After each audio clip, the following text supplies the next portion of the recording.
Essula y'e18.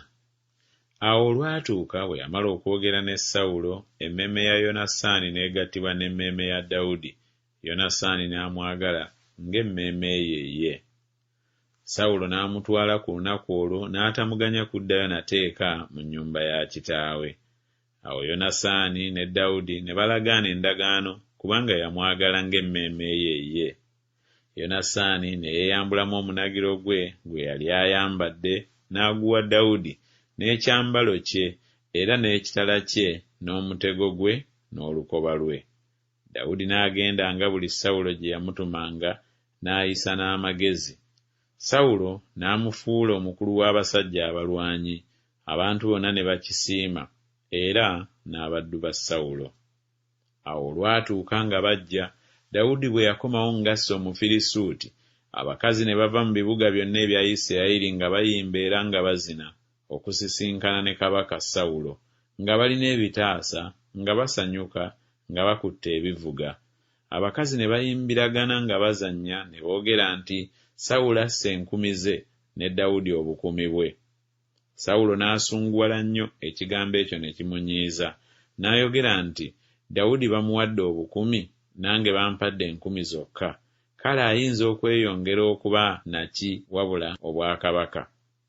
Awo Sawulo n'amutunuulira Dawudi n'eriisa ebbi okuva ku lunaku olwo n'okweyongerayo.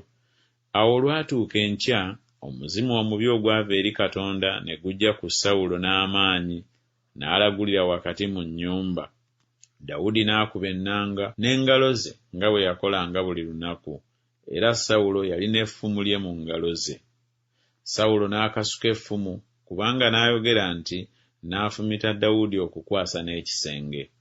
Dawudi ne yeewomera mu maaso ge emirundi 2. Awo Sawulo n'atya Dawudi kubanga Mukama yali naye, era ng'avudde ku Sawulo. Sawulo kyeyava amujja waali n'amufuula omukulu we ow'olukumi, n'afulumanga n'ayingira mu maaso g'abantu. Dawudi n'ayisa n'amagezi mu makubo ge gonna, era Mukama yali naye. Awo Sawulo bwe yalaba ng'ayisa n'amagezi mangi nnyo n'amutekemukira, naye Isirayiri yenna ne Yuda ne bamwagala Dawudi kubanga yafulumanga n'ayingira mu maaso gaabwe. Awo Sawulo n'agamba Dawudi nti, "Laba, muwala wange omukulu Merabu ndi kumuwa okumuwasa, kyokka ombeereranga omuzira olwanenga entalo za Mukama." Kubanga Sawulo yayogera nti, "Omukono gwange guleme okumubaako, naye omukono gw'Abafirisuuti gumubeeko." Awo Dawudi n'agamba Sawulo nti, "Nze ani, n'obulamu bwange kiki, oba ennyumba ya kitange mu Isirayiri, nze okuba mukoddomi wa kabaka?" Naye olwatuuka ebiro bwe byajja, bwe kyagwanira okumuwa Dawudi Merabu muwala wa Sawulo, awo ne bamuwa Aduliyeri Omumekolaasi okumufumbirwa. Awo Mikali muwala wa Sawulo n'ayagala Dawudi, ne babuulira Sawulo, ekigambo ekyo n'akisiima. Sawulo n'ayogera nti, "Ndimumuwa abeere ekyambika gy'ali, n'omukono gw'Abafirisuuti gulwane naye." Sawulo kyeyava agamba Dawudi nti, "Leero onooba mukoddomi wange omulundi ogwokubiri."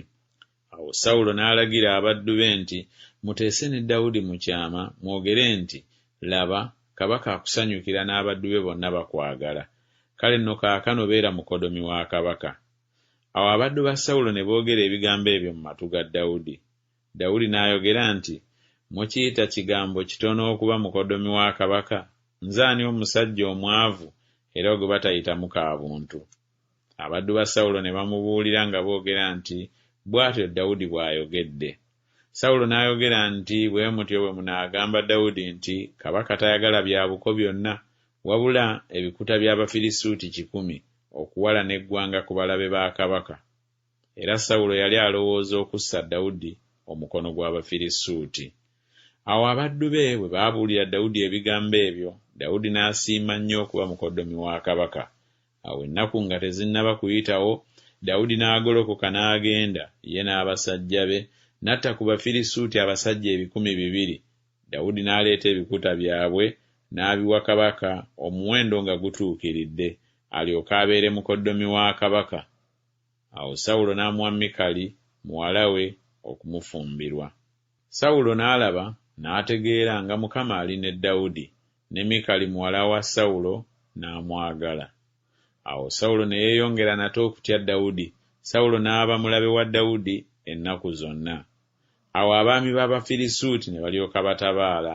Awo olwatuuka buli lwe baatabaalanga, Dawudi n'ayisanga n'amagezi n'asinga abaddu ba Sawulo bonna. Erinnya lye ne lyatiikirira nnyo.